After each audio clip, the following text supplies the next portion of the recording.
Hello बच्चों, तो फिर से एक बार स्वागत है आपका एक और नई वीडियो में।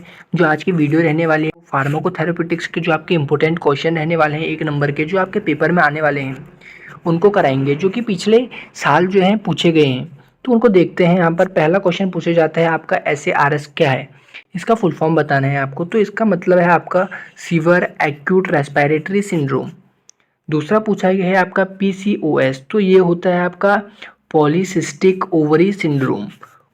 कॉप्ड क्या होता है? कॉप्ड होता है आपका क्रोनिक ऑब्स्ट्रक्टिव पल्मोनरी डिजीज। फिर GERD के बारे में पूछा जाता है आपको, इसका आंसर है आपका गैस्ट्रो एसोफेगल रिफ्लेक्स डिजीज।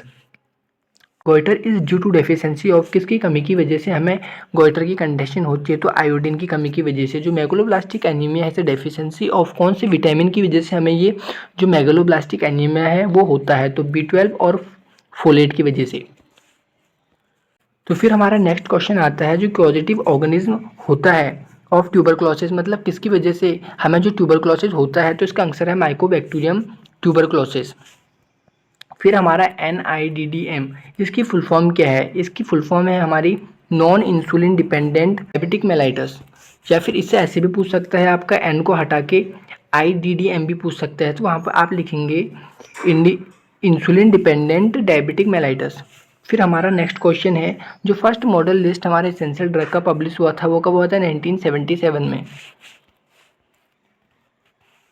फिर in heart attack a coagulated artery caused a heart attack in the brain it cause a, वो क्या कर सकता है? स्ट्रोक कर सकता है।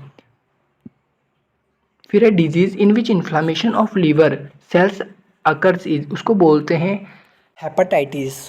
नेक्स्ट क्वेश्चन आता है आपका, जो मेंटॉक्स टेस्ट होता है उसको यूज किसके डायग्नोसिस के लिए किया जाता है? तो उसका आंसर है आपका TB ट्यूबरक्लोसिस।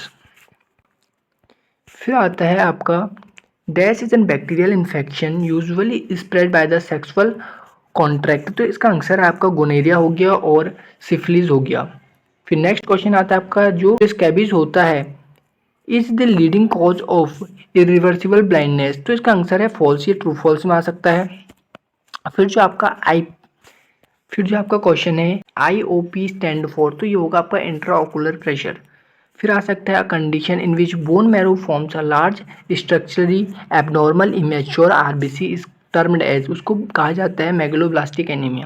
फिर है आपका जो रिमोटॉइड आर्थराइटिस होता है इज अ ऑटोइम्यून डिजीज। तो ये बिल्कुल सही है, ये ट्रू है आपका। जो मलेरिया होता है वो प्रोटोजुअल डिजीज से फैलता है।